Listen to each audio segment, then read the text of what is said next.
kemi dëgjuar thirrjet kosovar-serbi nga tifozët serb, por tashmë surpriza e madhe vjen nga djemtë e Sandžakut.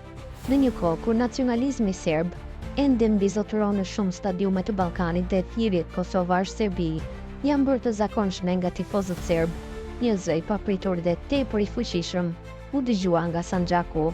Gjatë ndeshjes së futbollit midis Novi Pazarit dhe Partizanit, tifozët vendas shqiptar të Sandžakut janë dëgjuar duke brohoritur me zë të lartë, kur nuk do ta merrnin Kosovën. Pamjet janë publikuar nga aktivistja shqiptare nga Sandžaku Amina Nuraj në llogarinë e saj në Facebook, ku dëgjohen qartazi zërat e rinisë që brorasin kundër pretendimeve serbe ndaj Kosovës. Ajo shkruan thjesht: "Djemt nga Novi Pazari, sot në ndeshjen Novi Pazar Partizan." Por këto fjalë kanë vlerë në një mesazh të fuqishëm që përçon krenari, qëndresë dhe një frymë të papritur solidariteti për çështjen shqiptare. Ky akt i tifozëve nga Sandžaku, të cilët tradicionalisht janë bosnjakë shqiptar të asimiluar, përbën një kthesë emocionuese për çdo shqiptar. Në një stadium ku pritej tension, ku historia e rëndë e Ballkanit zakonisht merr formën e këngëve urrejtëse, papritur dëgjohet një thirrje që shkon zemrat, një deklarim publik i guximshëm dhe krenar në mbështetje të Kosovës. Për vite me radhë shqiptarët kanë parë në Sandžak një tokë vëllazërore, njohur mes Kosovës dhe Bosnjës, një vend me ndjeshmëri të afërta kulturore e fetare, por shpesh në rrjedhat e tranzicionit politik dhe presioneve nacionaliste. Kjo ndjeshmëri ka mbetur në heshtje. Sot, me këtë video, ajo heshtje është thyer. Thirrja kur nuk do ta merrni Kosovën nuk është vetëm një refuzim i pretendimeve territoriale të Serbisë. Ajo është një mesazh i fuqishëm për të gjithë rajonin. Është dëshmi se e vërteta për të drejtën e Kosovës nuk është vetëm shqiptare, por e pranuar dhe ndarë nga popujt të tjerë që ndjen të lidhur me drejtësinë dhe lirinë. Reagimet kanë qenë të shumta dhe pozitive në rrjetet sociale. Shqiptarët anë kënd Kosovës dhe Shqipërisë janë shprehur të prekur dhe krenar për këtë akt simbolik që vjen nga një vend ku rrallë dëgjohet zëri i hapur për Kosovës.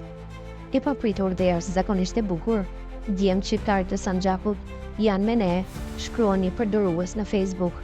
Ky është një mesazh që na duhet sot më shumë se kurrë: bashkim, solidaritet dhe trimëri, thot një tjetër. Ajo që e bën këtë akt edhe më të fuqishëm është fakti se ai ndodh në një mjedis të ndjeshëm politik e etnik siç është Novi Pazari.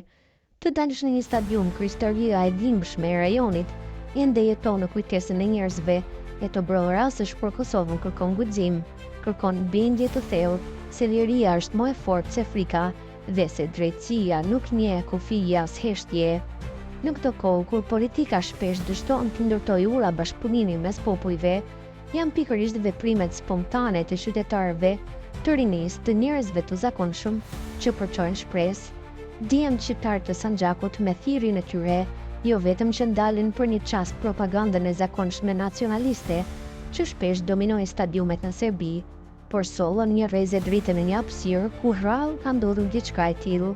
Ky akt nuk duhet të kalojë pa u vlerësuar dhe përqafuar, jo vetëm si një qëndrim politik, por si një gjest njerëzor që forcon ndjenjën kombëtare shqiptare përtej kufive zyrtare, sepse çështja e Kosovës nuk është vetëm e Kosovës, por e çdo shqiptari që e ndjen veten pjesë të një kombi që për shekuj ka luftuar për dinjitet dhe liri. Thirrja e tifozëve të Novi Pazarit është një kujtesë e fortë se ka ende dritë në Ballkan, se të rinjt e rajonit mund të ngrihen nga ndarjet etnike dhe të zgjedhin të jenë në anën e së drejtës, dhe e drejta është e Kosovës, është e shqiptarëve që duan të jetojnë të lirë në paqe dhe dinjitet.